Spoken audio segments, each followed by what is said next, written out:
C'est l'heure de la sieste, Dava se repose. Avec d'autres indigènes brésiliens, il vit depuis 6 ans dans l'ancien musée des Indiens de Rio de Janeiro, situé juste à côté du stade mythique du Maracanã. Mais aujourd'hui, avec la Coupe du Monde de football qui approche, les Indiens sont menacés d'expulsion. Notre peur, c'est que notre peuple reste en dehors de ce grand événement. Ce que nous faisons ici, c'est de la résistance culturelle. Nous avons peur de devoir partir d'ici, d'être expulsés. Nous savons que c'est ce qu'il risque d'arriver. L'immense stade de football est en cours de rénovation. Il ouvrira de nouveau ses portes d'ici fin 2012. À une centaine de mètres de là, l'ancien musée des Indiens, abandonné depuis des années, est aujourd'hui en ruine. La mairie de Rio prévoit de le transformer en centre commercial ou en local administratif pour l'organisation de la Coupe du Monde de football.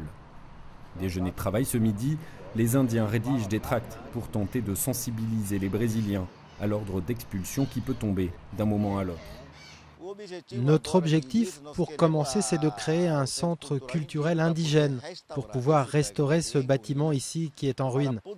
Et puis de mettre en place plusieurs projets culturels et peut-être même une université. Mais avec l'accélération de la promotion de cet événement planétaire qu'est la Coupe du Monde, c'est devenu difficile. Depuis des années, l'ancien musée accueille les Indiens de passage à Rio. Aujourd'hui, ils veulent faire de ce refuge un point de rencontre pour faire partager leur culture aux spectateurs du monde entier qui viendront assister à la Coupe du Monde. Araçari est l'un des chefs de la tribu des Patachos, originaire de la région de Bahia. Il aspire à davantage de reconnaissance de la part des autorités brésiliennes, mais il sait que l'ancien musée est une cible de choix pour les autorités de Rio. On est venu ici pour résister. On est ici en guerre. On vit dans une guerre verbale, physique et morale. On est ici pour lutter et notre lutte est respectueuse. Donc le guerrier n'a pas besoin d'avoir peur. La mairie de Rio n'a pas souhaité s'exprimer. Pour Araçari et les autres Indiens des 17 tribus brésiliennes représentées, le compte à rebours a commencé.